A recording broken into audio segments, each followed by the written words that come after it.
وسهلا. اليوم الوصفة لذيذة مرة حتسووها للفطور. وصفة سريعة لذيذة سهلة. ما أقول لكم سهلة، المكونات حقتها سهلة، ولكن لازم لها تكنيك معين وملاحظات معينة تسووه حتزبط معاكي، بس تمشي معايا خطوة بخطوة. حنسوي اليوم البان كيك بالطريقة اليابانية، أتوقع كثير منكم يحبوا. وترى للمعلومية أبدا ما في زفرة، صح في بيض نفس كمية البيض اللي في البان كيك العادي، ولكن بتكنيك وطريقة معينة. حنبدأ في المكونات، بس قبل ما أبدأ معاكم في المكونات، هذه الوصفة يا جماعة تحتاج تركيز مرة وتحتاج تكنيك معين عشان تزبط معاكم. حوريكم كيف حيكون مرة فلفي ومرة حيكون منفوخ، وشفتوا كيف الحركة لما تحركوه كيف بيرج نفسه. حنسويه كأنكم طالبينه من محل متخصص في البانكيك الياباني. طيب تعالوا نبدأ في المكونات. أول حاجة عندي هنا الدقيق. حنحتاج للدقيق، حكتب لكم كل المقادير آخر الوصفة. عندي هنا رشة ملح بسيطة، سكر، وعندي شوية بيكنج باودر وهي ما تعتبر أساسية في الوصفة، فانيليا، خل، حليب، وشوية زيت نباتي، وعندي البيض الصفار. طيب بالنسبة للبيض حنفصل البياض عن الصفار، حنستخدم الاثنين، حنخلط البياض لوحده والصفار لوحده، قبل كده سويته معاكم بنفس الطريقة. طيب حنبدأ في المكونات. بالنسبة للبيض، ترى البيض لما تخلطوه كويس حينفخ معاكم البانكيك. ممكن ما تضيفي البيكنج باودر وتعتمدي بس على البيض. وممكن لو حاب، عندي هنا الفراولة حنستخدمها في تقديم البانكيك الياباني. طبعا هي ما تعتبر أساسية. الطريقة اليابانية في تقديم البانكيك الياباني بيقدموا معاها شوية كريمة مخفوقة على الوجه، والبعض بيحطوا بس سكر باودر مطحون. خلاص انتوا تقدروا تقدموها بالطريقة اللي تعجبكم، بالفن اللي يعجبكم في التقديم، سواء حطيتي فواكه فراولة، حطيتيها سادة، حطيتي تشوكلت، حطيتي سكر باودر، حطيتي كريمة مخفوقة، نفس الطريقة اليابانية براحتكم. احنا اليوم حنقدمها بطريقتين، حبدأ معاكم في الطريقة. طيب أول حاجة حنبدأ إيش نسوي؟ عندي هنا الصفار، حنبدأ في الصفار. أوكي، هذا صفار البيض، حنخلي السكر على جنب. حبدأ أول حاجة أخلط الصفار. طبعا كمية البيض حسب أنتي كم كمية البانكيك اللي تبغى تطلعيها، كم قطعة يعني. طبعا هو عشانه عريض حياخد خليط كتير، فهمتوا؟ فالكمية هذه ممكن تطلع لك حبتين ثلاثة، لو تحبي أكتر حتزيدي المقادير. حخلطه مرة كويس بحيث إنه ما يكون فيه أي تكتلات. حضيف معاه المكونات السائلة. بالنسبة للمكونات لازم تكون بحرارة الغرفة. الحليب أبدا مو بارد. نبدأ نضيف باقي المكونات زي ما قلت لكم، البيض والحليب والدقيق كلها بحرارة الغرفة. حبدأ أضيف باقي المكونات زي ما وريتكم. حيكون كده البيض معانا ما في أي تكتلات، مرة مهم تخفقوه لوحده. بعدين تحطي باقي المكونات. عندي هنا الحليب حضيف بالتدريج. خلاص حنخلط ونضيف، وحنشوف إذا احتاجنا كمية تقريبا ربع كوب، وحضيف تدريجيا. عندي هنا الخل، حنضيف الخل. خلاص، وعندي كمان الفانيليا لازم تحطوها مع البيض.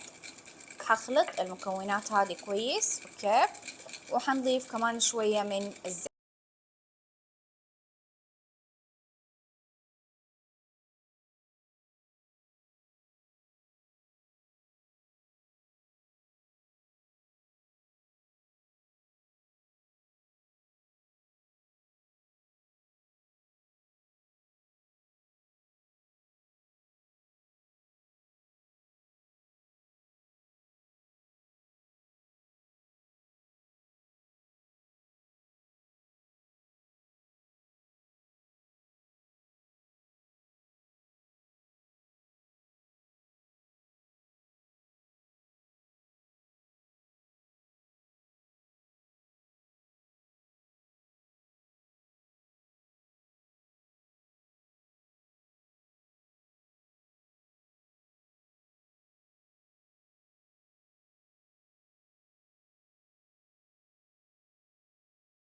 طيب الآن أنا إيش حسوي؟ خلاص أضفنا الزيت وأضفنا الحليب، أضفنا صفار البيض، وأضفنا الخل والفانيليا. عندي الدقيق يا جماعة لازم أضيفه شوية شوية. تقريبا هنا أضفت ملعقة، حخلطها زي كذا، كل شوية أزود ملعقة تانية. ليه؟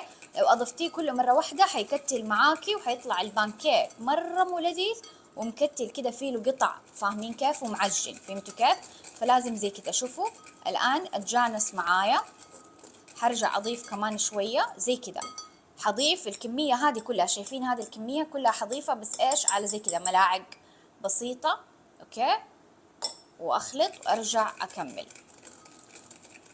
طبعا حننخل المكونات الجافة.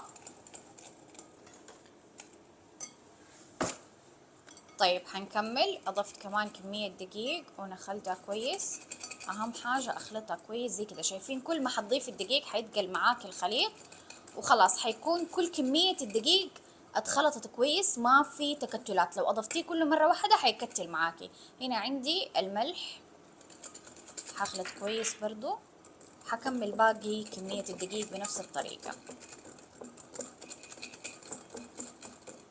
حضيف كمان دقيق. طيب الآن حنبدأ في الخطوة الثانية. خلاص جهزنا الخليط السائل اللي هو الصفار البيض مع الزيت، تقدر تحطي زيت أو زبدة، أي مادة دهنية أنت تفضليها. بعدين طبعا يا زيت نباتي يا زبدة.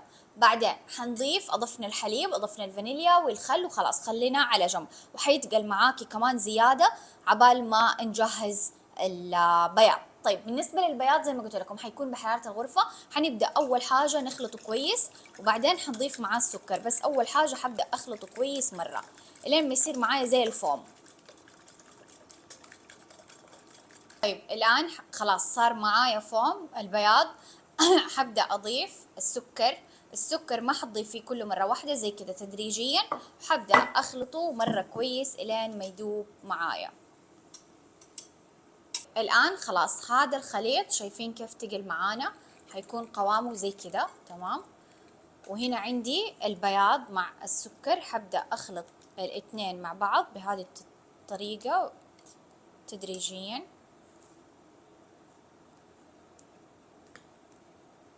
شايفين كيف هكمل.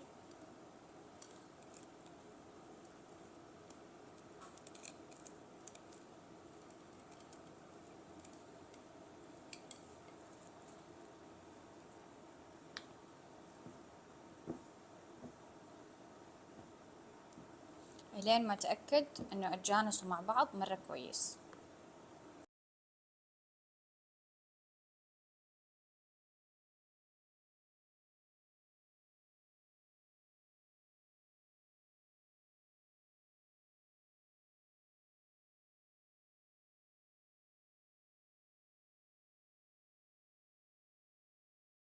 ما شاء الله، أبغى أوريكم كيف قوامها. الآن لسه ما تحمرت من الجهة الثانية، فحخليها شوية وأضيف شوية موية من الأطراف. المهم ما تلامس البانكيك من الوسط. وحوريكم الآن كيف حنحطها في المقلاة وكيف حتصير زي كذا. الآن شوفوا، طبعا هي حارة بس حوريكم كيف من الجنب الثاني. خلاص شايفين ما شاء الله، شوفوا مع الإضاءة.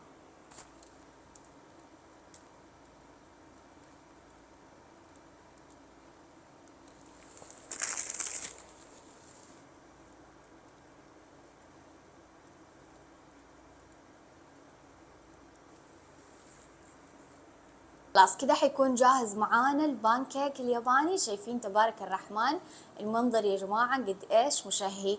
ايش رايكم باللذاذة؟ انا جالسة احركه عشان تشوفوا قد ايش مرة طري. شوفوا معايا كيف العرض ما شاء الله تبارك الرحمن كيف، واللون مرة رائع، متقمر من الجهتين، بيكون من هنا ابيض يمكن اكيد كلكم تعرفوه، ومن فوق بيكون درجة اللون زي هذا اللون. شوفوا، خليني امسكه كده معاكم من قريب وريكم قد ايش مرة طري. طبعا لما يبرد شويتين بيصير ايش، مو طري زي لما دوبك خبزته، فاهمين كيف؟ فعلى طول تخبزيه وتاكلي منه. بس ابغى اوريكم كيف مرة طري الطراوة، كيف تبارك الرحمن يا جماعة ما شاء الله تبارك الله. كده حنكون خلصنا من البانكيك الياباني. ايش رايكم بالجمال يا جماعة؟ شايفين كيف؟ شوفوا معايا الجمال، مرة لذيذ بشكل خيالي. صراحة انتوا لازم تاكلوه هو حار، يعني على طول اخبزيه وكليه هو حار. كل ما خليتوه يبرد يتماسك اكتر، فاحلى شي تقدموه زي ما قلت لكم مع اي حاجة تفضلوها. خليني احط شوية ميبل سيروب او عسل زي ما تحبوا. شايفين الجمال يا جماعة كيف واللذاذة. لذيذ وطري مرة غير عن البانكيك العادي، وأبدا ترى ما في زفرة. يا ريت انتوا هنا عشان أذوقكم اللذاذة. ايش رايكم؟ ما شاء الله شكله مرة قطنة قطنة، مرة متحمسة أدوق صراحة. ايش رايكم؟ شوفوا كيف، شايفين؟ ان شاء الله ما يطيح، بس مرة طري. كيف يا جماعة؟ خلينا نشيل حبة ونجرب كيف مرة فلفي وطرية. شوفوا معايا الجمال كيف يا جماعة. بسم الله.